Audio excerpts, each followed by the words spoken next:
Hello, I'm Lucy Cronin. I'm Vice President for Public Policy in the EU for Amazon. And I'm here today with Anthony Gooch Galvez, who is the Secretary General of the European Roundtable for Industry, or ERT. Hi, Anthony. How are you Hello. doing? Great to be with you. Yeah, thanks. Good to see you. Look, we are here because the Irish presidency are running their Informal Competitiveness Council in Dublin today. And they will be discussing single market barriers and what it is that they need to do to really deliver on the single market for the European Union. So you and I agreed that we would sit down and address the same question. So I'm looking forward to our chat. So just in terms of Amazon, we have been active in the European Union since 1998. We have 150,000 employees in region working in 21 EU member states, and we've invested about 270 billion in region since 2010. Now, the small and medium-sized enterprises that we work with, particularly on the retail side, are very much the embodiment of the single market at play, I guess, in terms of our relationship with them with Amazon. And they delivered 40 billion in sales in the European Union in 2025. So, a really important actor, I guess, in the single market from our perspective. Now, one thing that we're all very aware of, I guess, in our dealings with these small and medium-sized enterprises is that the single market, when it works, is fantastic. But there are many barriers, be they legislative, be they administrative, be they from an enforcement perspective, that are really impacting how they can lean in and leverage that single market.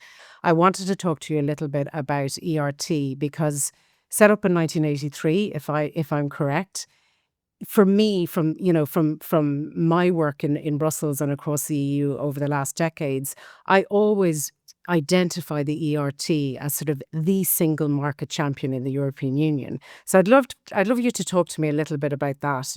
17 CEOs had a dream back in 1983, and that dream was to create one market. And from that, work began by the Commission, and it was launched back in 1992. So we were in at the creation, so to speak, a little bit of paternity, maternity.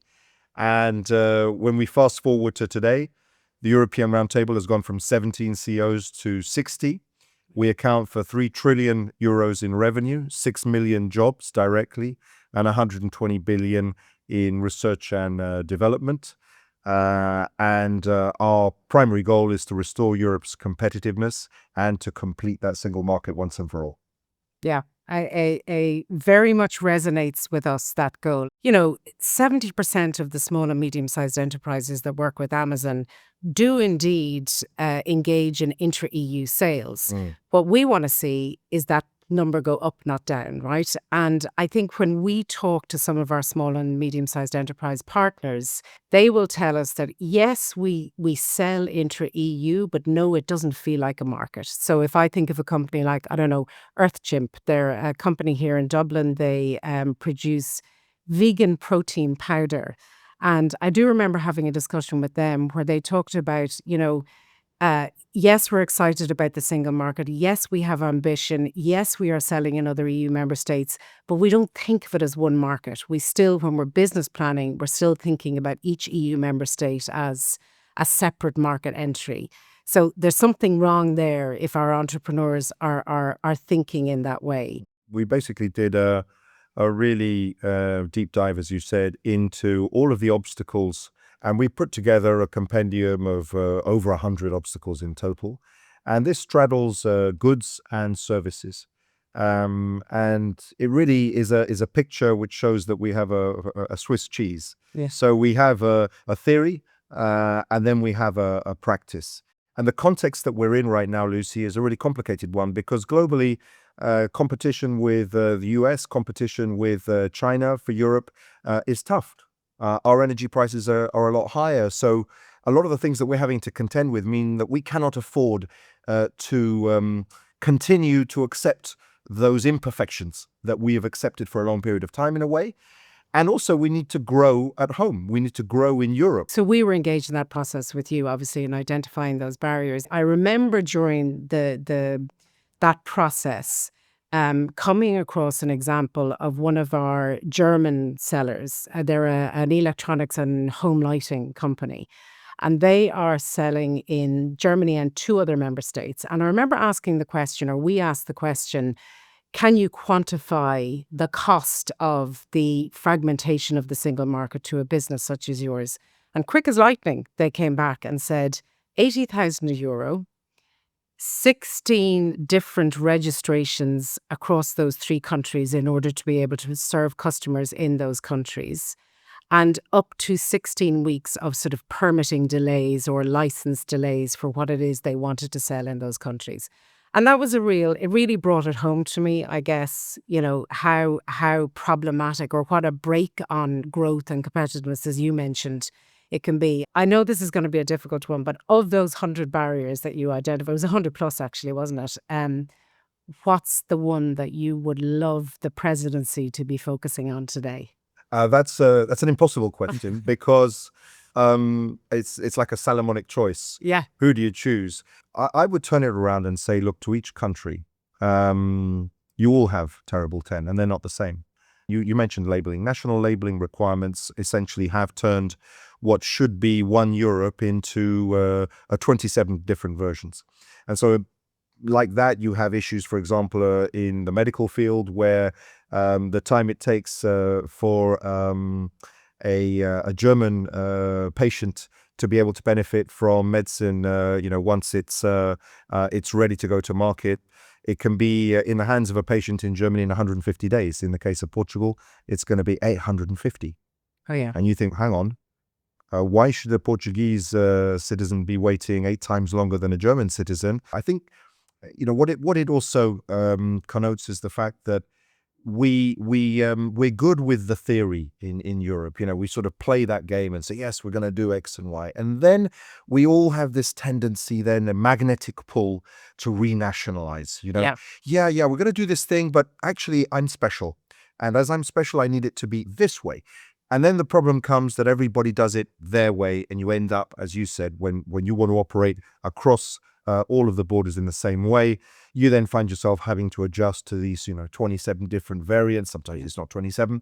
But that is the type of thing now where, in a sense, I think we need to move to a point of zero tolerance because we cannot afford it. I think there are a couple of areas where there is immediate opportunity for this presidency for the presidency and indeed the European Commission to really unlock some of the big pain points. Like if I think about this upcoming Product Act, things like introducing a digital product passport as part of the Product Act, huge. Why? Well, first of all, it harmonizes to a degree product safety, compliance reporting, etc., in terms of the labeling issue. But also, just from a cost perspective of an SME, imagine not having to produce physical labels in 24 different languages. So there are very concrete things. They feel small when you pick them out as one, but they will deliver that meaningful boost that the SME needs to get from 3 member states to 7 member states to 22 member states. So I think we feel really good about some of the things that are coming down the track that can really help deliver that. I think there is also an opportunity for the Irish presidency to accelerate work on the EU grids package, I would say. And there is a role for the European Commission also to make sure that the member states are adhering to the ambitions set down in the Alternative Fuels Infrastructure Regulation, for example. Why?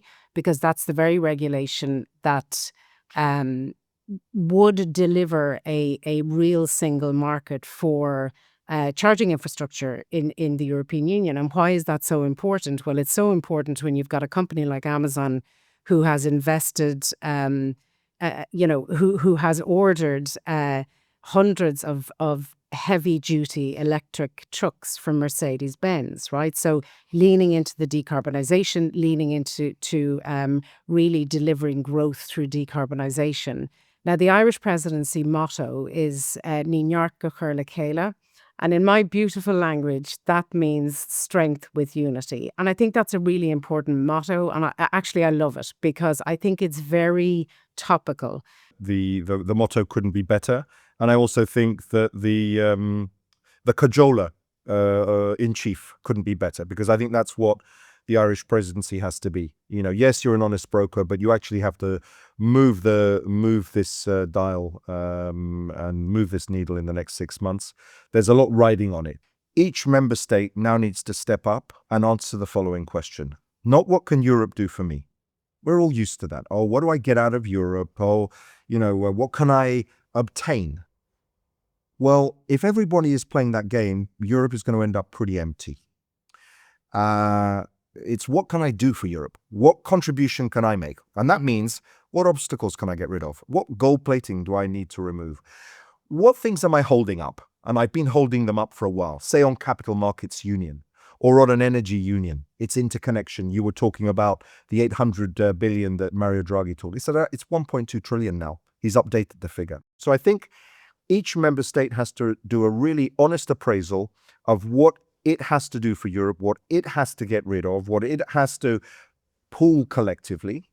And then when we move into the space of the European institutions, I think there is an onus on the European Commission to be the policeman. It's not an easy job, but it is what is expected of you. And so probably the piece I think that it's going to bring it all together maybe is that there's a point at which we're probably going to have a bit of a big bang, meaning everyone's going to work out what it is they need to put in collectively. Because a really good team will always beat a bunch of individuals. We have to stop being a bunch of individuals and be a team. Look, I think for me, one of the things that is front of mind for me when I'm engaging with policymakers on the single market is we need simplification that scales. I talked about sort of the digital product passport. That's a very good example of a simplification measure that, if scaled properly, can make a meaningful difference. But at the macro level, I really do think that the Irish presidency, the EU member states, the EU institutions, business leaders all need to think about how do we get to a place where the regulatory environment and the enforcement environment across EU27 is predictable and sensible. And that applies as much to digital regulation as anything else, by the way. When you have such an attractive instrument that is the single market, match a functioning and delivering single market with regulatory predictability, the investment comes or will come with that type of environment. The Irish presidency are focused. And let's see where we are in 6 months' time. Maybe you can come back to Dublin and we can talk about it again in 6 months' time. With great pleasure. I mean, I think there's a lot, as I said right at the outset, there's a lot riding on the coming 6 months because Ireland has that experience. It has the wherewithal, the knowledge, and there are a couple of really big ticket items that are falling into that presidency space. I mean, one of them is intricately connected with the agenda we've been talking about. That is the Savings and Investment Union, Capital Markets Union. It's really fundamental. I think that they're going to make a really big push on that. And we, from an ERT perspective, think it's really important because although my members, they don't need that in order to raise capital, where are the new ERT members going to come from? The youngest member inside ERT, and I'm not talking about the CEO, I'm talking about the company, is 42 years old. When you look at the biggest companies in the United States, none of them are anywhere near 40. Mm-hmm. So we need to build those, scale those companies in Europe so that small and medium-sized enterprise you're talking about can become an ERT member in the future. Why not? To have that level of ambition. Great. Anthony, it's been a pleasure. Thank you. Thank you.